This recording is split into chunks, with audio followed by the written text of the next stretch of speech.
If I go to a stylist and they're like trying to create a mega forehead for me, I just tell them straight up, listen, I appreciate my big head, but I don't think that I need to lose my edges for this one. When it comes to protective styling, it can either go really right or really wrong. You will really never know until you've tried. You just can only speak for yourself. Do not try things that you're not sure would be the perfect protective styling for you. So don't let like your hairstylist convince you, jumping onto some bandwagon. Really, it's beautiful in that person's hair. Try it for about 2 weeks. Don't put in your head that this is the protective style, especially when you know it's your first time to try it, because you might get disappointed. Your hair starts to break, your hair feels weak, vulnerable. It's rather you try it for about 1 week, 2 weeks, back off. Check your hair, take good care of it, look at it. Does it feel the same? Does it look the same? Did your hair break? Whatever the case may be, you check it out. If it's worth your time, you go ahead. If you ain't got time for that, you put it onto the side and you move on. Do not do hairstyles that will separate your hands from your hair, because then it kind of breaks anyway, because you're not moisturizing it like you should. You're not washing it once in a while. Basically, you want to keep protective styles that will keep your hair hidden, the ends and all that, but at the same time you have that opportunity to moisturize your hair whenever you feel like it. If it feels too tight to your scalp, maybe it is.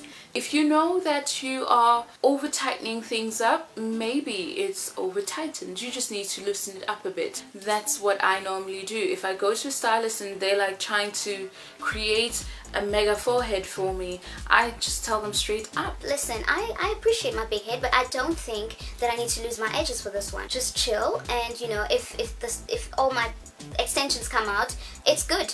I'll come back. It's more money for you anyway, so I don't know why you're stressing. Don't you just hate it when you get like these white bulb, like after 2 or 3 weeks you get these white bulb, and then your scalp has got so many bumps, so many almost like acne looking spots on your... Ooh girl, like why are we doing that? Why are women suffering like that? I don't get it. I used to do it too, so spare me.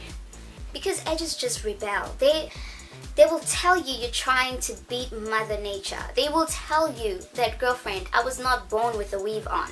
Stop it. Keep your edges in mind. Whatever hairstyle you're doing, keep your edges in mind. Do not pretend like that will just have to get along with whatever hairstyle you're doing. Be careful how you tuck in your hair ends. Sometimes we think we're doing it right, and we're actually doing it wrong. Our hair ends needs to be in such a way that it can easily be moisturized. It is not pulled onto or tightened or squeezed, or the manipulation around it is so hectic to the point where once you remove that elastic band or whatever you've gotten on that area, it starts to just break, or it comes off with that elastic band. For the ladies who are like me, who love their scarves, moisturize your hair, ladies. Like, moisturize your hair. We get lazy.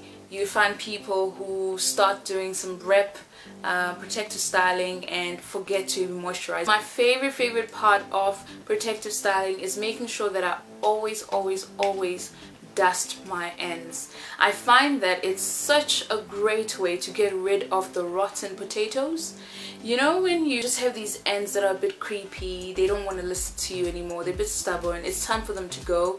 You just get rid of it a little bit, so that once you start to tuck in your hair, even if you tuck it in for about 2-3 weeks, by the time you remove it, you don't want these rotten potatoes to destroy all that length that you've been keeping. So because they're not there, everything is healthy. You would see less breakage on the floor.